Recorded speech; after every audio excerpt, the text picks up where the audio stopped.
Hi అండి. ఈరోజు సేమియా ఉప్మా చేస్తున్నాను. ఇది చేసుకోవడం చాలా ఈజీ. ఒక 15 నిమిషాల్లో ఈజీగా అయిపోతుంది.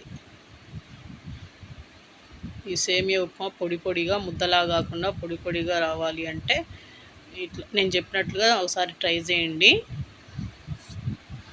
బాగొస్తుంది. ఈ సేమియా ఉప్మా చేయడం కోసం ఒక కడాయి పెట్టేసుకొని కాస్త ఆయిల్ వేసేసుకొని ఒక స్పూను ఆవాలు, ఒక స్పూన్ జీలకర్ర, కొంచెం పల్లీలు, కొంచెం పచ్చెనగపప్పు, 2-3 పచ్చిమిర్చి కట్ చేసి వేసుకోవాలి. ఉల్లిపాయలు వేసుకోవాలి. ఇవన్నీ ఫ్రై చేసుకోవాలి.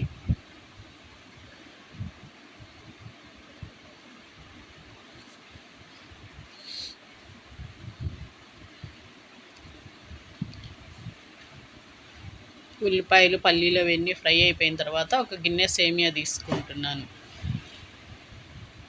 ఆ సేమియా ఉల్లిపాయలలో వేసేసి లైట్గా ఫ్రై చేసుకోవాలి. ఈ ఫ్రై అయ్యేలోపు మనము ఒక గిన్నెతో సేమియా తీసుకున్నాం కదా, అదే గిన్నెతో 2 గిన్నెలు వాటర్ పక్కన వేడి చేసి పెట్టుకోవాలి.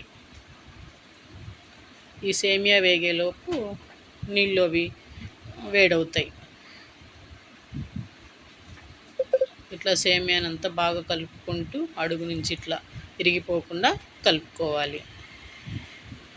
ఇప్పుడు నీళ్ళు వేడైపోయాయి కదా, 2 గిన్నెల నీళ్లు పోసేసుకోవాలి సేమియాలో.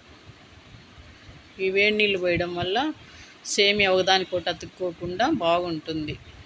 విడివిడిగా 2 గిన్నెల నీళ్ళు పోసేసుకొని ఒకసారి మొత్తం బాగా సేమియాని కలిపేసుకోవాలి.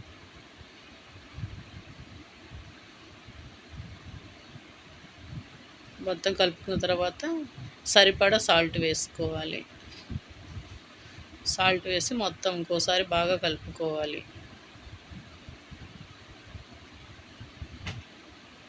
ఇప్పుడు మూత పెట్టేసి ఒక 5 నిమిషాలు ఉడికించుకోవాలి. మధ్య మధ్యలో కలుపుకుంటూ ఉండాలి అడుగు పట్టేయకుండా.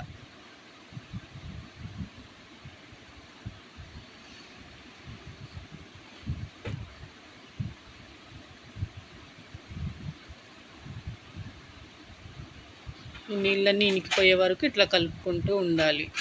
ఇప్పుడు మంట మీడియం ఫ్లేమ్లో పెట్టేసుకొని మూత పెట్టేసుకొని మళ్ళీ ఒక 2 నిమిషాలు ఉడికించుకోవాలి. మూత తీసేసి ఒకసారి మొత్తం బాగా కలుపుకోవాలి.